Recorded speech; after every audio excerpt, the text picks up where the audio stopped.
Hello, everyone. I'm Tanya Rivero. Thank you for joining us. We are in the home stretch, less than 24 hours out from Election Day here in the U.S., and many voters believe the stakes have never been higher for the country.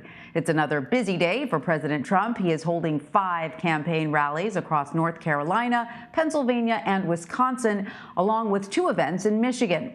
As for Joe Biden, he is focusing on the Keystone State. The former VP and his team are barnstorming all corners of Pennsylvania today.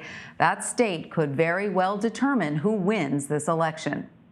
Nationwide, it is estimated more than 95 million people have already voted. And if you want to know just how telling a number that is, consider this. That is more than 70% of all the votes counted in the entire 2016 election.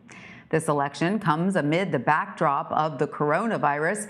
Cases are surging across many parts of the country. More than 262,000 new cases have been recorded in the last 3 days alone.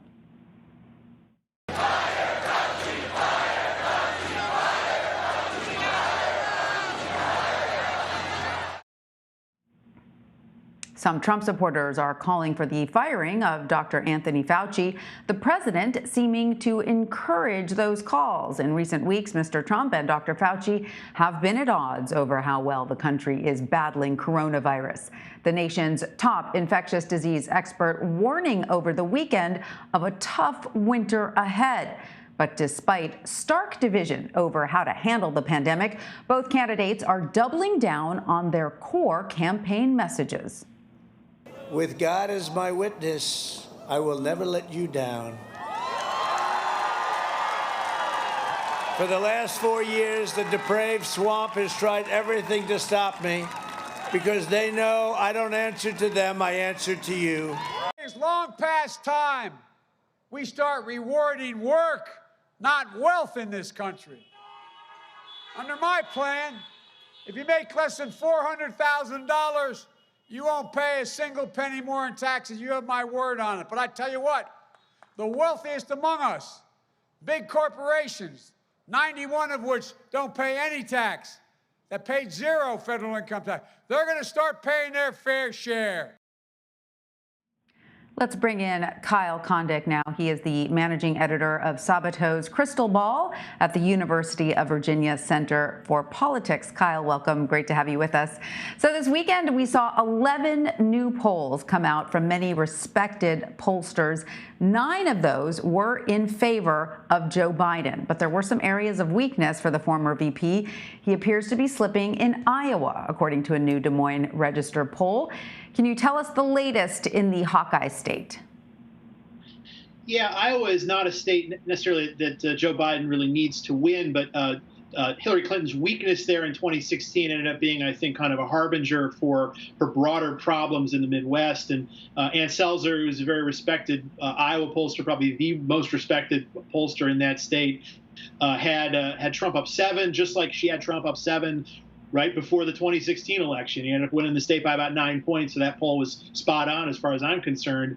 Now, that said, there's a whole lot of other data from pollsters that I also respect in other parts of the Midwest, and also a lot of the national data and some of the internal survey data from both Democrats and Republicans that suggests that Joe Biden is winning back a portion of the white voters that he ended up losing, or that Clinton lost to Trump in 2016, and that Biden has not gigantic, but steady leads in places like Pennsylvania and Wisconsin and Michigan, the 3 states that were so decisive in 2016. So, look, I think that the Trump campaign expects there to be people coming out of the woodwork to vote for Trump on Tuesday, and that the polls aren't picking them up. And hey, maybe they're right about that.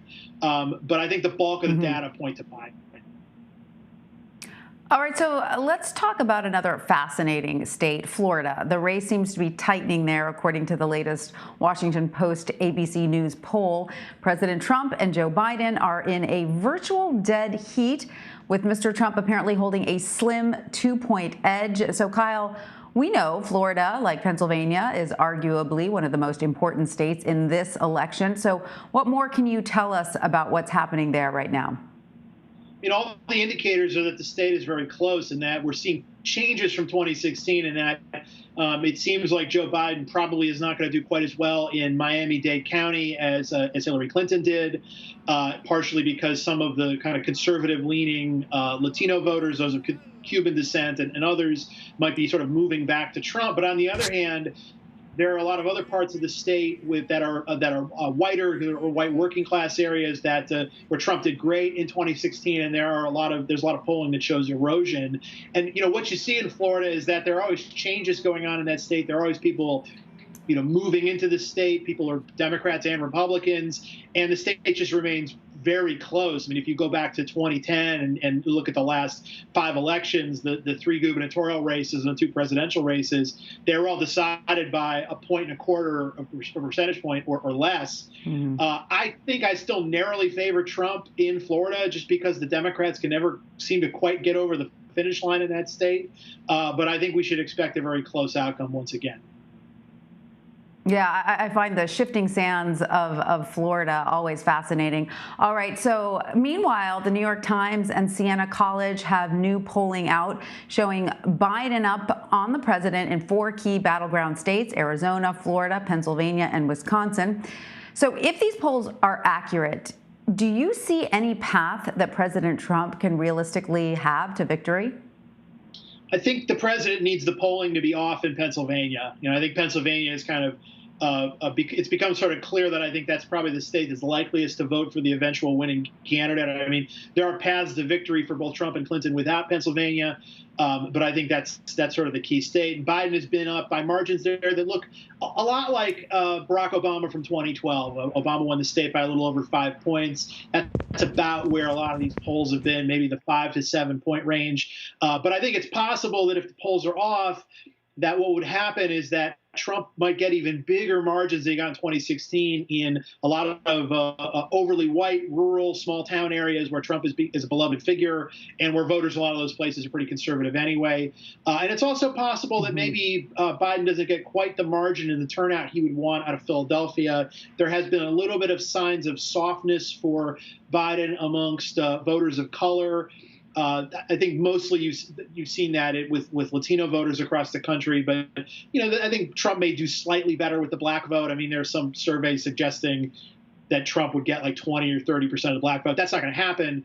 But every little bit that Trump could sort of claw back with the black vote, that's important. So there is a path to victory for Trump in Pennsylvania. It's just that if you look at the bulk of the polling data, the stuff that you see from both Democratic and Republican operatives, I do think that Biden is still pretty decently positioned in Pennsylvania. He has paths without Pennsylvania, but again, I think Pennsylvania is going to tell the tale. Unfortunately, that's a state where we might be waiting longer than most states to get the final results because of delays in counting mail-in ballots. Right. Okay. Well, considering all of that, the fact that Pennsylvania may be the key here, and we may have to wait for a while to find out exactly which way it goes, you and your team at UVA, Kyle, have released your final crystal ball ratings ahead of the Electoral College. So according to your crystal ball, who ends up winning this race?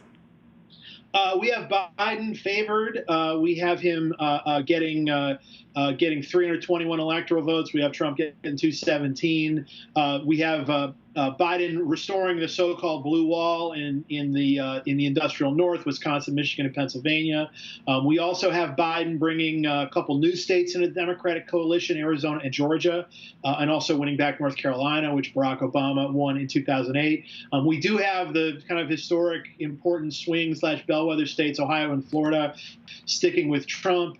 And again, if you want to figure out ways for Trump to win, I think it's winning Pennsylvania, winning Arizona, and finding a few other electoral votes. So I don't think this race is over anything. I do think that all of the information we have, or the bulk of the information we have, I think points to Biden. Biden has been steadily ahead in this race for months and months. It's different than 2016, and that it seemed to close up a little bit at the end. We haven't really seen that. So that's where we're at. If we're wrong about it, I'm sure we'll hear from a lot of people who said they were right. So we shall see. And do you see it being called on election night, though, Kyle, or do you think it's going to drag out? Here's what I would watch for. So there are a number of states that I think are going to be counting relatively quickly: Florida, Ohio, Texas, Georgia, North Carolina. None of those, Biden doesn't really have to win any of those states, and I think Trump has to win all of them. So if Biden breaks through in one or more of those states, and again, we have him slightly favored in Georgia and North Carolina, I think that would be indicative of Biden being able to get over 270 electoral votes, even if there are still outstanding questions about the vote count in the Midwest. Ultimately, though, it depends on how close the race is on election night. If Trump is holding serve in Florida and holding North Carolina and Georgia and Ohio, Biden could still win, but that's when it's probably going to take a few days or even more to figure it out. All right. Well, Kyle Kondik from UVA, thank you so much for joining us. We really appreciate it. Thank you.